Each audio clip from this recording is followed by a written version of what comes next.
Hi everyone and welcome back to the first episode of Season 3 of Pitchside Perspective Podcast. You might have noticed something a little bit different. We're going visual this year and showcasing ourselves on YouTube. So with our bold predictions that we get wrong most of the time, you'll be able to see us now in person getting them pretty bad most of the time. But we look forward to this first episode where we're going to be talking all about the Premier League season and reviewing what's to come. 1, 2, 3, 4.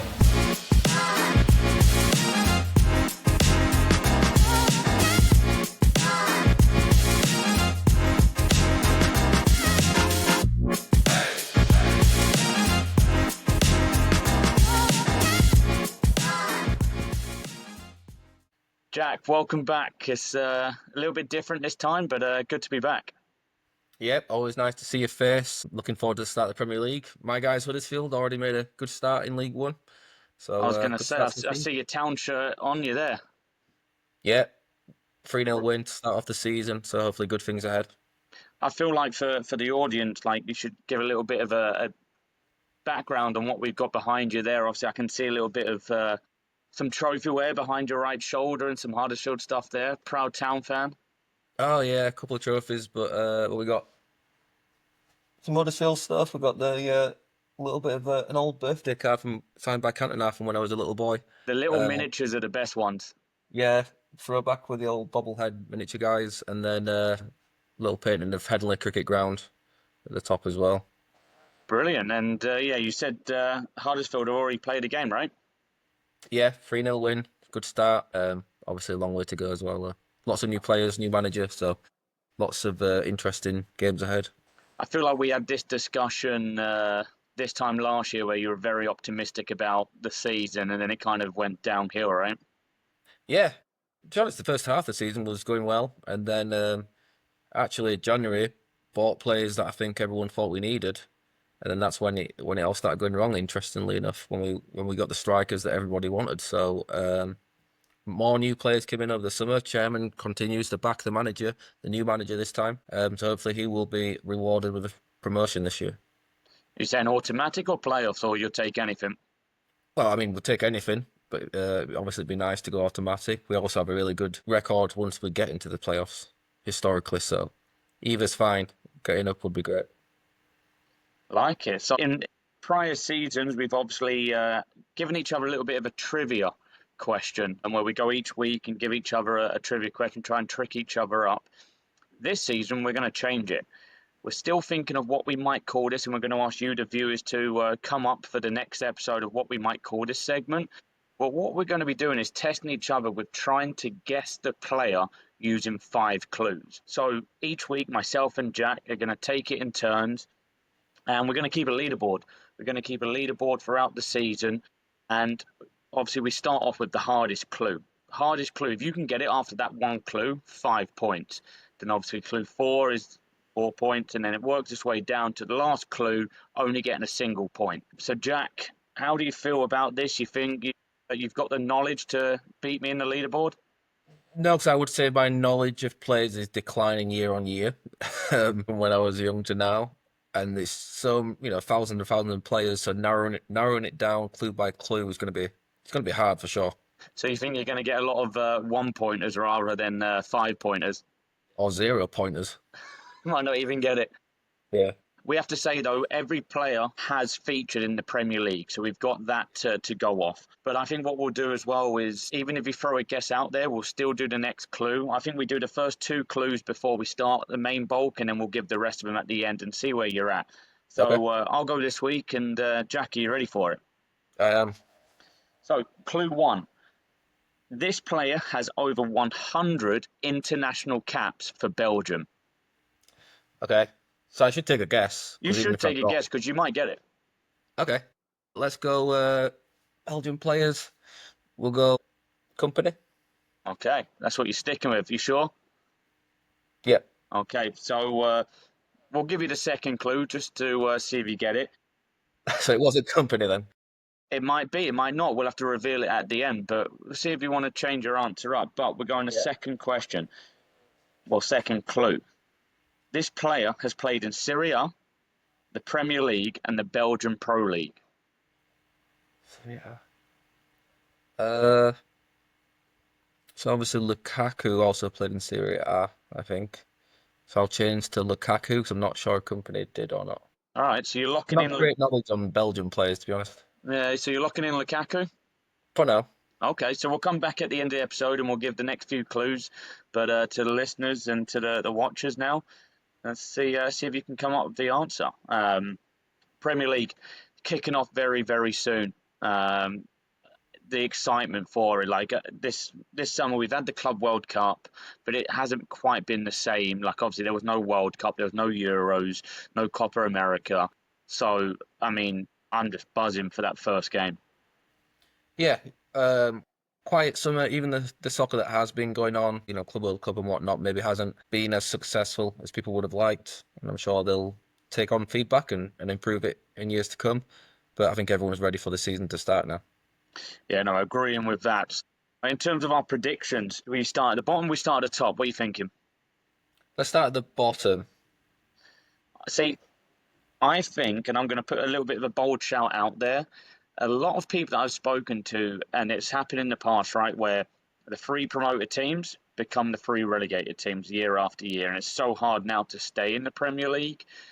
I agree with that. However, I think the number of points between 18th place to like 13th and 12th is going to be so tight this year. I think there's going to be a drop off, and I think there's going to be teams that are going to really struggle, and you're going to see a few surprises down there.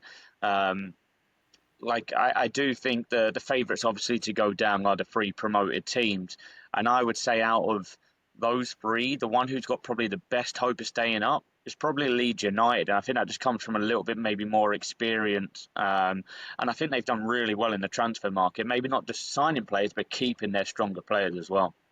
Yeah, I agree, and I think with Leeds, pains me to say it as a Huddersfield fan, but home advantage is huge at Ellen Road.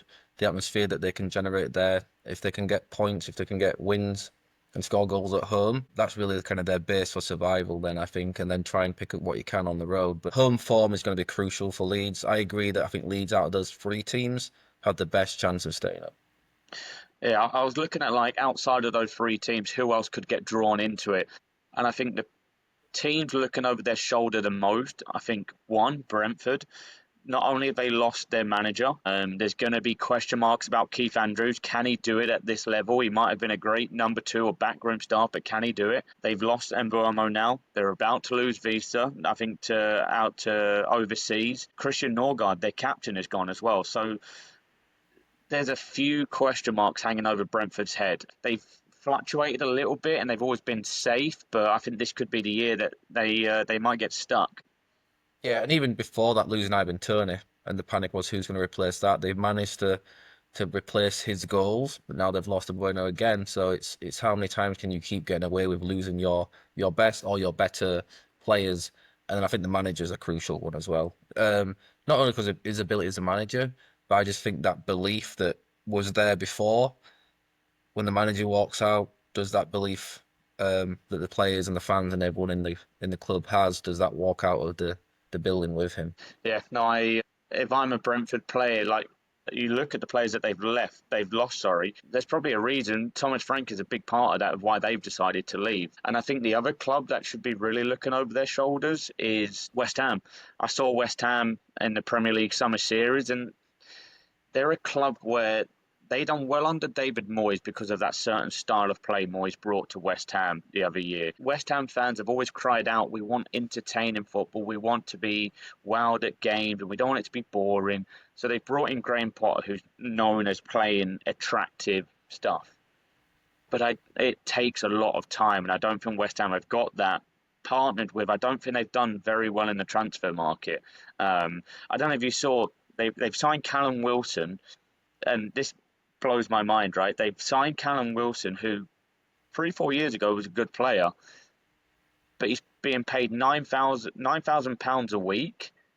But if he makes an appearance, he gets 95,000. So it's a pay-as-you-play deal. And if I'm a West Ham fan, that doesn't leave me with much hope for my season. Yeah, maybe there's an injury risk. Maybe there's something on his medical that came up there where they're suspecting him to have injuries and to be missing periods of time. I guess they would see it as it's kind of a wild card that's not costing them much in terms of wages, unless he does do very well, and then they're more than happy to give him that money at every appearance anyway. But here's one for you. If you're a manager of a club, how would you feel if your owner becomes a sporting director as well? Because that's what they've done at West Ham. Sullivan has now become the sporting director. And is he qualified to do it, would be my question. Well, I mean, ultimately, it's his club. He can do what he wants, and yeah, I'm sure the manager might, not like it for first glance, but I'm sure they've, spoken about it and trying to find the best way for them both to work together. It'd be interesting when it comes to transfers, who has the biggest say between them. I'm sure as owner and sporting director, he's probably there because he wants to take control of those, and that'll be interesting of how that works with the manager, I think. Any other teams for you maybe getting dragged into this relegation battle this year? No, for me, the three that are going to go down, I've got as the three that have come up. So Leeds, Sunderland. I think Sunderland probably finishing in last place. Burnley, you would argue, a bit of experience in the Premier League not so long ago. It'd be interesting to see how they go about things. I think last time they were up, they were maybe a little bit naive in what they tried to do and how they tried to play. So it'll be interesting to see what they do this time. I tell you, one thing I am grateful for, though, with Sunderland coming up is the derby, the Tyne-Wear derby. That's one of my favourite. I think it's always been a very passionate game. And when you talk about rivalries and you talk about that hatred, I think that's a pretty big one. And I would rank it up there as being one of the best rivalries there is.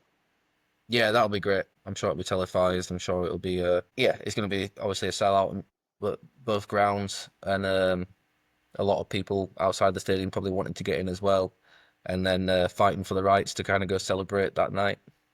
Yeah, I don't know why, but the one highlight that always sticks in my head is when Gus Poyet was in charge of Sunderland, and I think they had a massive win over Newcastle, and he's going mental. He's in a suit and he's giving it the beans like Jose Mourinho style.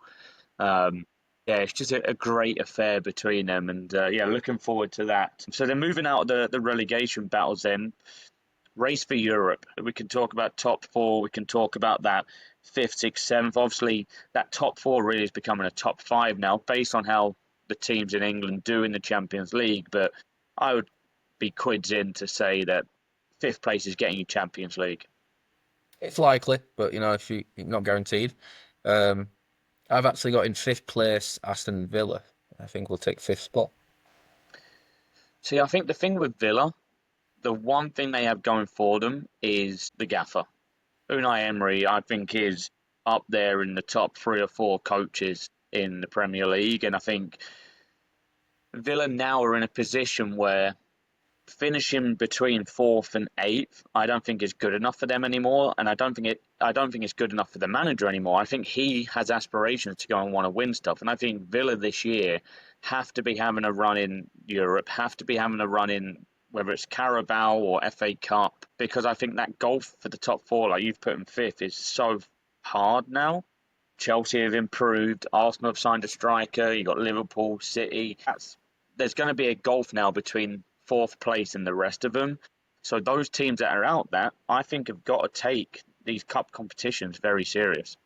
Yeah, I agree that Villa should definitely be looking at that cup, Carabao or FA Cup, and wanting to go far in that and go and win it. But like you say, just they can want it. Yeah, it's all well and good saying we should now be pushing to get into the top four. But then for me, top four, City, Liverpool, Chelsea, Arsenal, you look at their squads and what they have and what they're kind of growing from last year. I do think it is a big gap between them and the rest. Is that your order, by the way, top four? Yeah, so I'm going to have Arsenal in fourth, Chelsea third, Liverpool second, and City coming back to win it. Interesting. What makes you feel confident City are on the way back?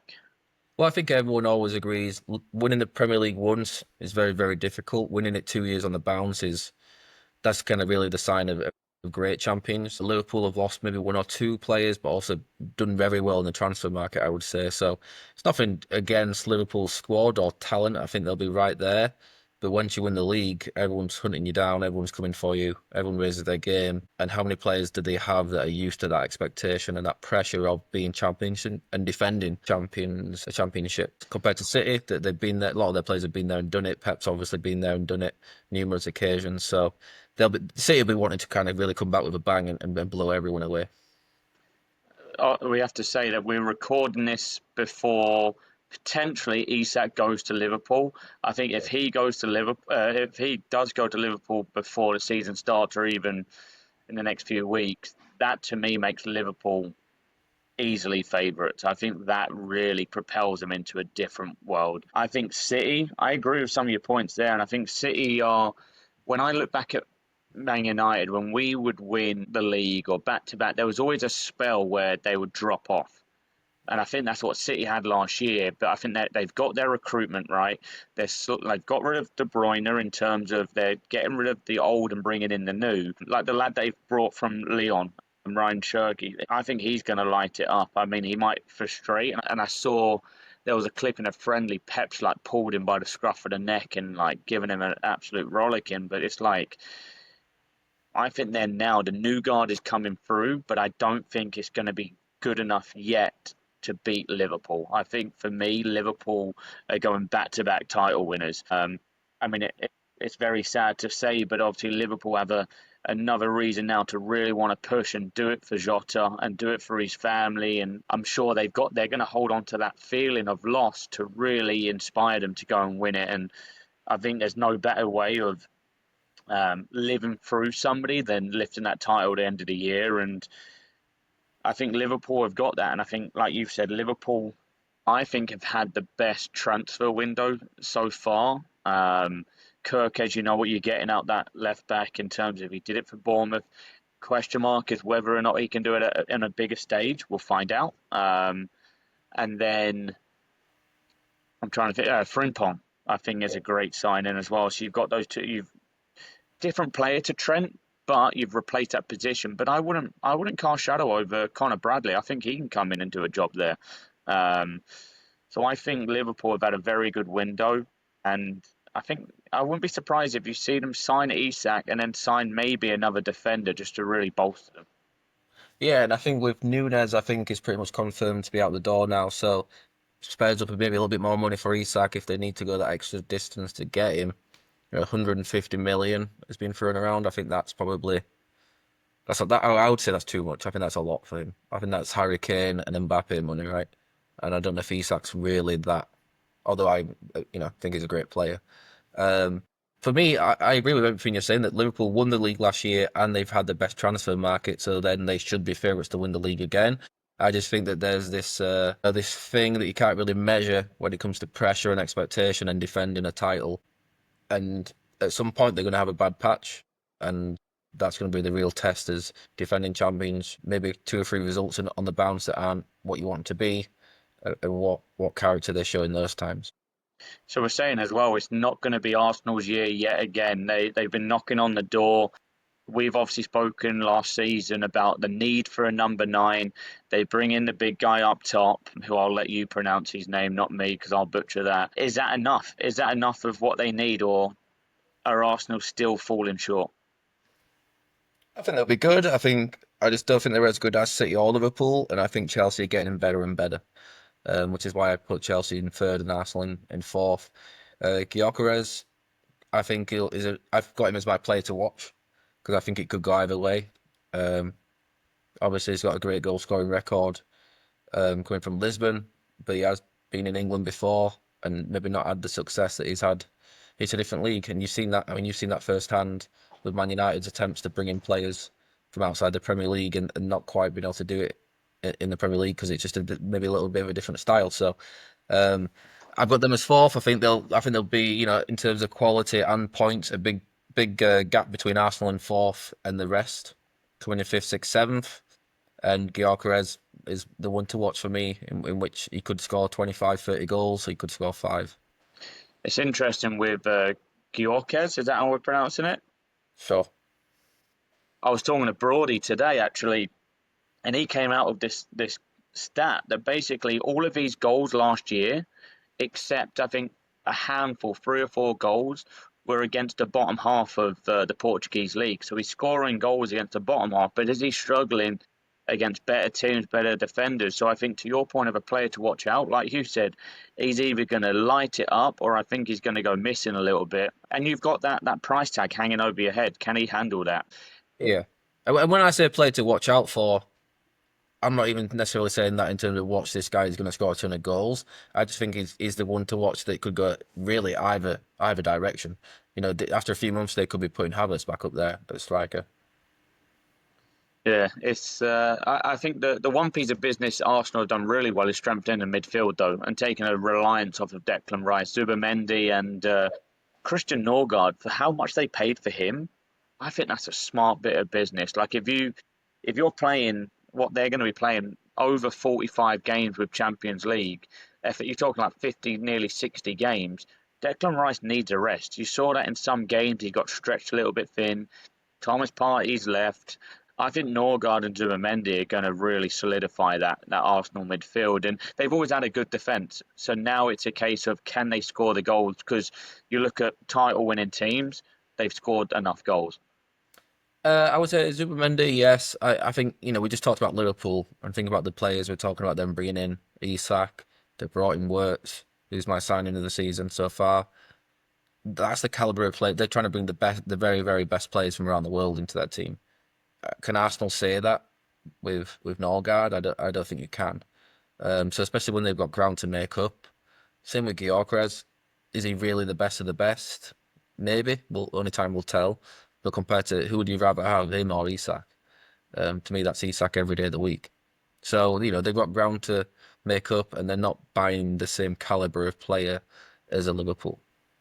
Here's a question for you then, because obviously you've just boshed off Norgard and you've said to him, yeah, you're a Premier League experienced player, but you're not a world-class player. So the question I'm going to ask you then, and it comes around Man United a little bit, is Amorim has been looking for Premier League proven players. Do you think if you're good enough, you need time to bed in, or if you're good enough, you can hit the ground running? Oh, I think it could go either way. But yeah, I don't think you can really say. Look at Vidic, probably one of your best defenders ever in the history of Man United, and to start off with, he was poor, right? So was Evra, so was De Gea, and those three players made the backbone of a team that won league titles for long periods. So I think you have to allow that bedding in time. But if I was Arsenal, I'd just like to see people coming in with a bit more of a proven track record, whether it be in the Premier League or outside of the Premier League. Real people that are going and winning league titles in Italy, Spain, wherever it may be, because you're trying to make up ground, you're trying to catch the people ahead of you. So unless they unearth someone and they really get the best, Zubimendi, I think, is a player that's been spoken about a lot by Liverpool last year and other teams wanting him. So there's definitely a case to be made for him coming in and being a real difference maker, because ultimately that's what they need. They need difference makers that's going to really improve the team, not just these part players. Well, talking about signings, I think it would be we wouldn't be able to get through signings if we didn't talk about Chelsea and them signing as many players as they do. And I saw on social media recently, Chelsea have made 49 signings in 4 years. So, and the bit at the bottom of this post was Man United's 49th signing. So if you go back 49 signings, was Ander Herrera. If you go back to Liverpool, it's Nathaniel Klein in 2014. Yet Chelsea have signed 49 players in the space of 4 years. And I think they've made some decent signings again, but I don't think I could go and play for Chelsea in the fact of, like, in a year's time, I might be out the door because they're bringing in the next caliber of player. Yeah, different way of doing things. I'm sure they've got a few out of the door as well. I think this window they've got a few out. It's just, I guess, whereas other teams are trying to pick between three players, it almost feels like Chelsea will go, well, we'll buy all three, and then whichever one does best we'll keep, and we'll get rid of the other two, and then we don't have to take the risk of someone else getting hold of the player that maybe was our second choice who turned out to be better. So do you have to give Maresca credit here and say he's done very well to manage his squad and keep players happy to some extent? I mean, they're the best team in the world according to the Club World Cup, and I mean, you can't write that title off. They performed very well against PSG. Well, I think it's being interested in the sense of when they got all of those players, I think most people talked about you're going to have to keep everyone happy, get everyone game time. But I actually feel like he's been quite ruthless. You know, a Cole Palmer's on the field every day of the week for him, and he's not rotating him. Or he made it really clear, I think, in terms of if you're the best player in that position, you're gonna play. And unless someone else kicks you out of that spot, the spot's yours. And then maybe it's people who are not getting games that aren't happy, but it's really clear to them, well, if you want to get on the team, you got to kind of prove it. And then when it's, time to move on from them players, they've done well in getting players out the door before. I can't think of too many players that have really caused a big scene about not getting playing time. I think before it gets to that point, they're already getting them out. So I think they've actually done really well. I know people probably don't like it, but I actually don't mind it. I think Is it's it the very new hard. way? Is it the new way of signing players? Do you go and sign as many as you can and hope for the best? Well, not everyone can do it, and obviously you have to have the finances to do it as well. The other way, someone like a Brighton would argue, well, we're great at picking these very specific individuals that we know will develop in our system and become great players. So I think every club has to do it slightly different because they have to use what resources they have, whether it be a great scouting system like Brighton seem to always have, or whether it be you got a few extra pounds to spend like a Chelsea. Brighton yet again the feeder team for Chelsea with João Pedro going. I think he could be one to watch as well, and that was one that I put down for the one to watch this year. I think he's going to have a bit of a breakthrough season with Chelsea and be one of their main men. Be interesting. Now they've got a few different options up front. It doesn't seem to be like their striker is the main man anyway. It just seems Cole Palmer's the main man, regardless of who the number 9 is. And Delap, smart bit of business as well. 30 million in today's world, that's very cheap. And if Yeah. he proves to be the potential that he has, I think again the only thing going against him is this curse of the number 9 at Chelsea. It seems like there is a little bit of a shadow over that role. Yeah, well, just as an England fan, I would love Liam Delap to kind of get the starting spot at Chelsea, like earn the starting spot at Chelsea and score lots of goals there and do really well. With one eye on replacing Kane in however many years from now when Kane hangs up his boots.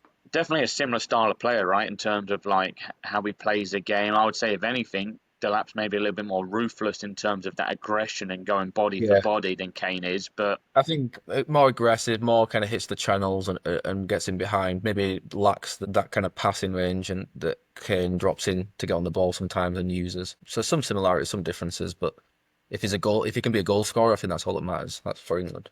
yeah, I've actually got Chelsea in at third place. So I've gone Liverpool winning, City second, Chelsea, and then Arsenal. I think Chelsea, this could be a season for them to step it up the next gear. But again, a similar opinion to you. Chelsea and Arsenal are just going to be a gear behind Liverpool and City, I believe. But we'll see. I definitely think it's going to be. I just hope that it's going to be a better title race than we had last year, right? Like it was just done by like 3 or 4 weeks, and it just leaves a bit of a damper on the last part of the season. And then in terms of race for Europe, fifth, sixth, seventh. So fifth, sixth, seventh, I've gone for Spurs in at fifth place. I think Thomas Frank's going to go in and do really well there. I just like Frank as a person and seeing lots of his clips and how he interacts with the players. I think you're going to get a lot of buy-in from those players. I think Kudos could be one of the signing of the season. He had a great first year, flattened out a little bit in his second, but he strikes me as a Thomas Frank style of player. Like you look what Thomas Frank can improve players, and I think that squad is there to be improved. Obviously, the news about James Maddison being out for 7 months, they might now dip into the transfer market. Spurs also missed out on Morgan Gibbs White, which I think would have really set the tone for Tottenham. So I think in this next few weeks, Tottenham are going to be one to watch in the transfer market. Coming in seventh, I've got Aston Villa. I think they're going to be there or thereabouts.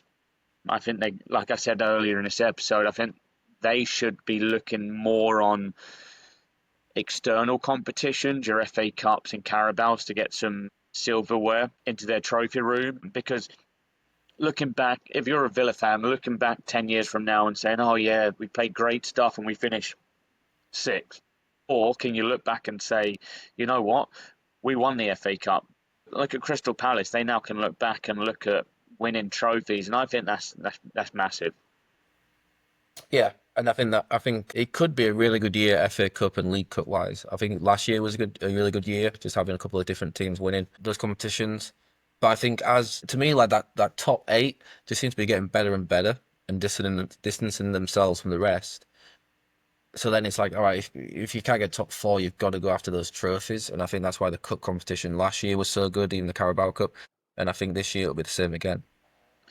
Yeah, and I think you might laugh at me here, or you might have gone the same, but I've got Manchester United, nipping in that 7th spot. I think there's going to be an improvement. Ruben Amorim has said that he needed time in terms of a solid pre-season. He's had that now. The one thing as well going for United, no Europe, so they can focus on an easier schedule, which is a massive thing. When Arsenal had that breakout season where everyone started going, oh, you know what? Arsenal are the team now. They're like stepping it up. They didn't play in Europe that year. So I think that's going to be a big factor. And if the news as of now is true and Sesko is coming to United, I think a front three of Cunha, Sesko, and Mbuemo is striking me as just goals galore. The other end of the pitch, I think, is the dodgy end, and that needs to have a lot of question marks over. But when I look back at Man United and a lot of their games, we were just a couple of chances away from having a better game. In terms of if you finish that chance, if Højlund finishes those chances, I think it then takes pressure off the back line. And everyone just seemed nervous. And there was chances to be scored, but we just never took them. Yeah, I mean, I would agree on the not Europe soccer, no European soccer being a big plus in terms of where they'll finish in the league. Not sure about how many games you can blame on the odd chance going astray. I think ultimately there was a lot of games also where they looked very poor, couldn't create anything, and defensively waiting for a mistake to happen, let's say. I think Amarin's got no excuses now, right? His excuses last season were not having enough time to prepare and things like this. That's gone. He's definitely spent money.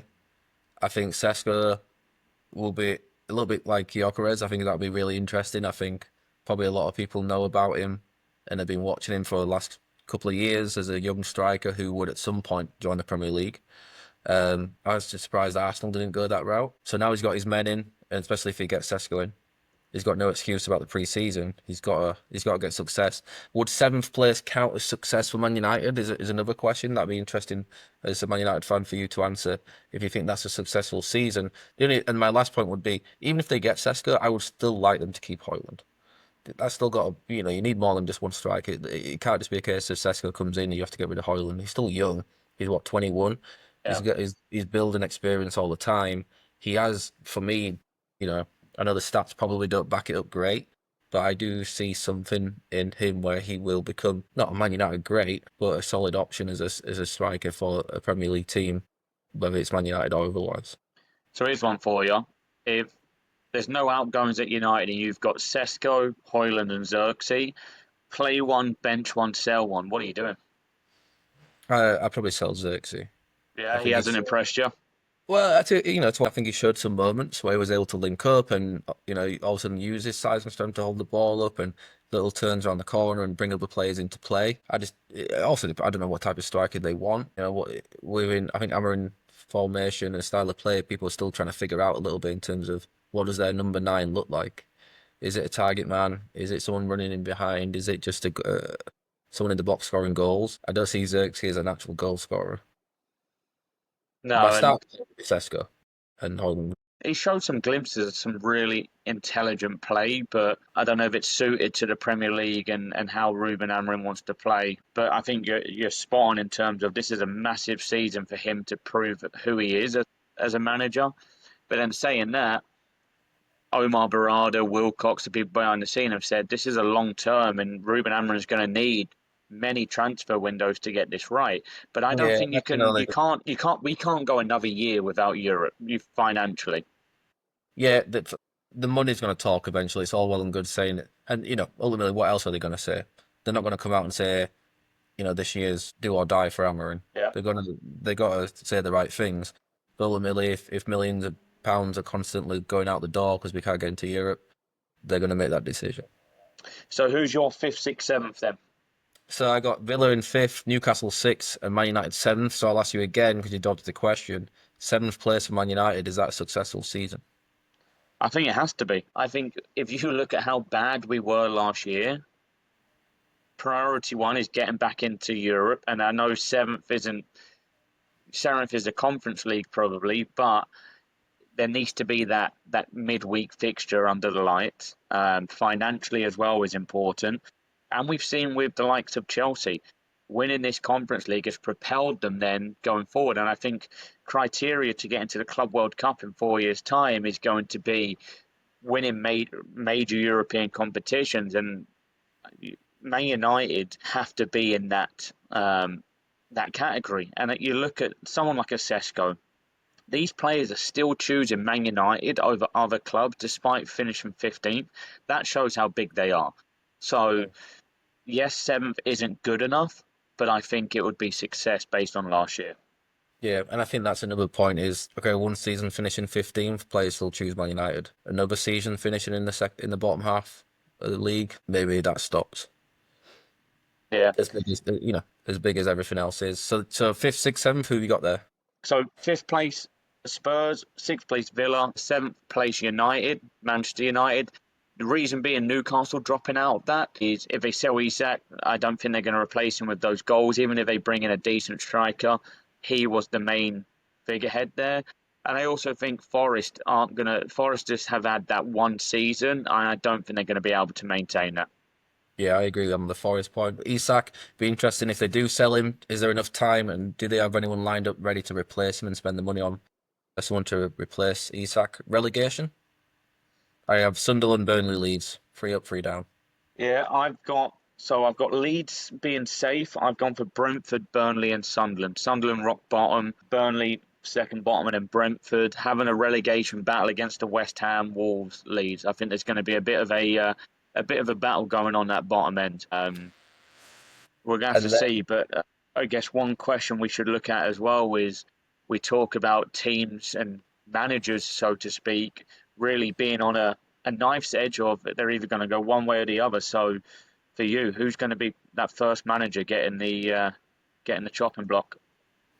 I've gone Vitor Pereira, Wolves. Wolves have a history of not sticking with managers for too long, and I think they've always got one eye on that relegation zone and the fear of relegation, it seems like. So when the season doesn't start well, they try and make decisions quickly to try and rectify them. So I could see Wolves maybe having a tough first couple of months of the season and then changing manager quickly. Bring Big Sam back. I mean, I don't know who they're bringing. They like a. It has to be a Portuguese manager, right? It seems that way, doesn't it?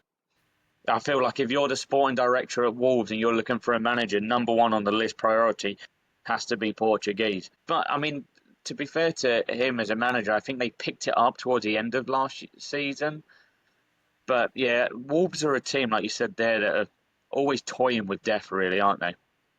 Yeah, and fair play to them. They've stayed in the Premier League this long, and by doing this, by being quick to make changes and decisions that maybe a lot of people don't agree with, where they say they should be given more time. But that being said, I think no one ever talks about Wolves in much of a positive sense of top half, can they push for Europe or anything like this. So I think that is a problem for them. I think they have to figure out, like, how can we get out of this kind of grey area, middle ground, and start kind of pushing our way up and kind of chasing the pack down at the top of the table.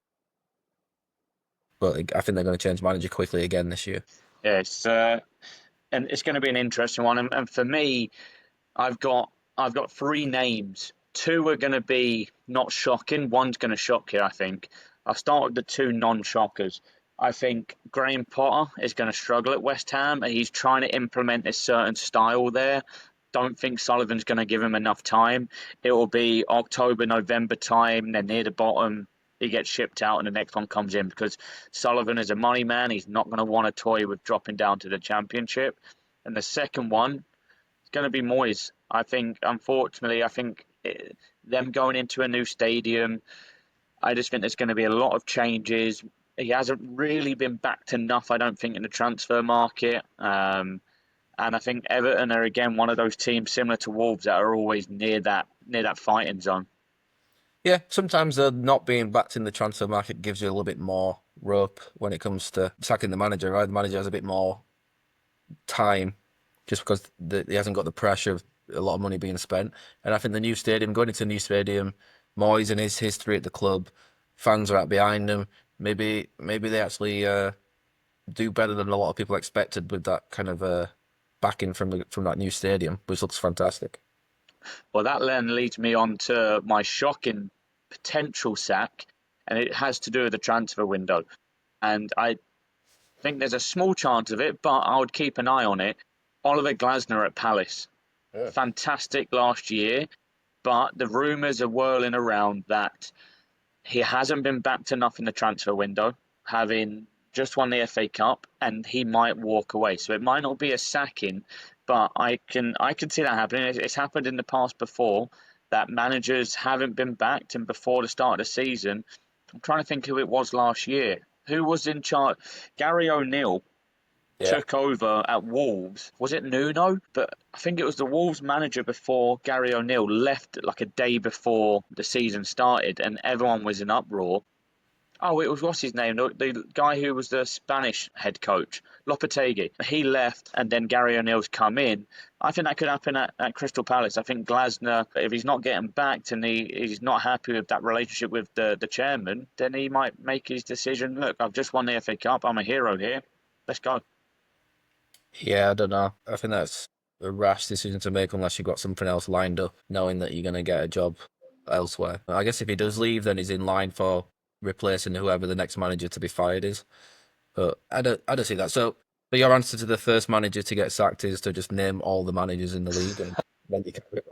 No, I want it to be different. You listen to a lot of predictions and that, and everyone's like vanilla and boring. I'm like, nah, let's go out there and let's throw out a Glasner and see if it sticks. Hey, a few weeks. You've named all the managers. I think you've named every manager. Tell me one. Who is the first? There's going to only be one first manager. Okay, Graham Potter, Okay, well, sticking with it. there you go. Time will tell. Any other bold predictions coming from you, Mr. Colazar? I kind of hinted towards it there. For it to be a bold prediction, I wanted it to be, people are going to be like, "That's so stupid. That's not going to happen." So I'm not Well, that's even. most of my predictions anyway.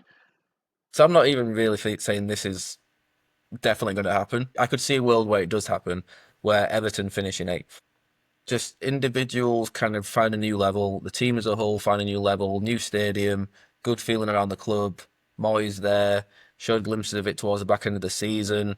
Can they push on and build? And we talked about after that top seven.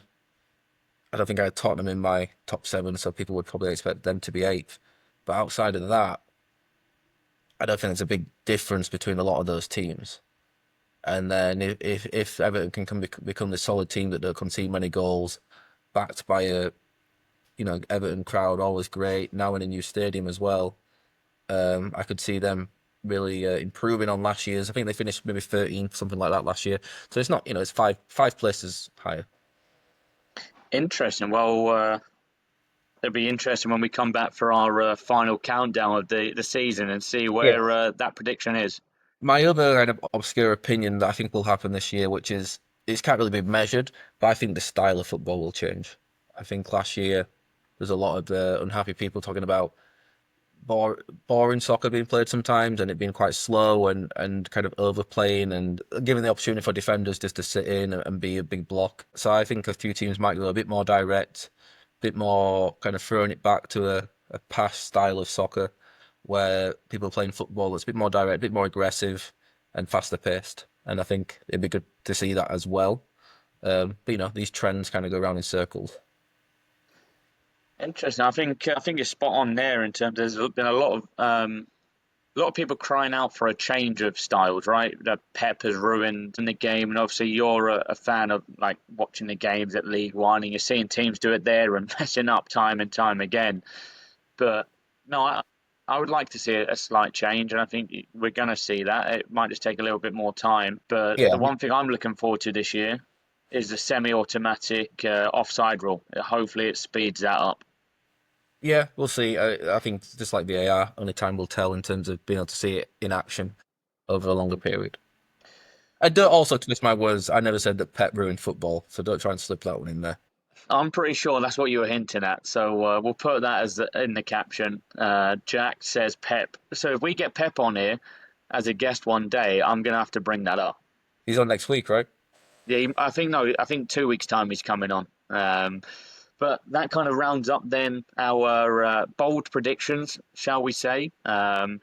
See if you agree with them. You probably don't. So if you don't, get a comment on. Get on Instagram. Get on the YouTube comments and write who you think's finishing in the top four. We want to know. So Jack, start of the episode, we dropped in the new segment of guessing the player. Yeah. Pick five player. Yeah. I've given you the first two clues, and you've just name that you've dropped in there is Lukaku, who you're staying with right now. I'm going to drop in clue 3 for you and the listeners. Okay. This player was once the most expensive player in Premier League history. Are you sticking with Lukaku? I think that was Lukaku, right, to Man United And then or Chelsea. clue 4, I am a striker who is also Belgium's all-time top goal scorer. It's got to be. Yeah, it's got to be Lukaku. And then the last clue, I rejoined Chelsea in 2021 for over $95 million. Yeah, so I'll go, unless I'm just having a blank. I can confirm, week 1, you have earned yourself 4 points on the leaderboard. That is a strong start, Mr. Collifer. I'm more than happy with that. I will also say you could have gone so much harder than Lukaku out of all the Premier League players. So now I have to do something of a similar level next week, I think. Well, you go with who you want. That's what I thought. We'll tease it in there, see how you get on. But it'll be interesting, listeners at home, where did you end up? Keep your leaderboard against us and see if you can rival. I think we're going to be pretty even on this leaderboard. Yeah. I mean, I think we can both be quite mean in terms of we could pick some real obscure players, or we can keep it somewhat reasonable. Yeah. No, definitely. Any last comments then on the Premier League? No, my only question is, obviously got the Community Shield coming up. Community see that Shield. See how that goes as well. Hopefully, Palace pick up another trophy over City. It would be over Liverpool. Yeah. But that would be interesting. But obviously, new to season 3, we're now on YouTube, visual. So it means the world of us if you could just take 10, 15 seconds to like this and subscribe to the channel. It might not mean a lot to you, but it means a lot to us. And it means that we can keep progressing this podcast. And we have some guests lined up for the next few episodes that are really going to hopefully bring some new perspectives on the game. But from myself and from Jack, we bid you a farewell. Goodbye. 1, 2.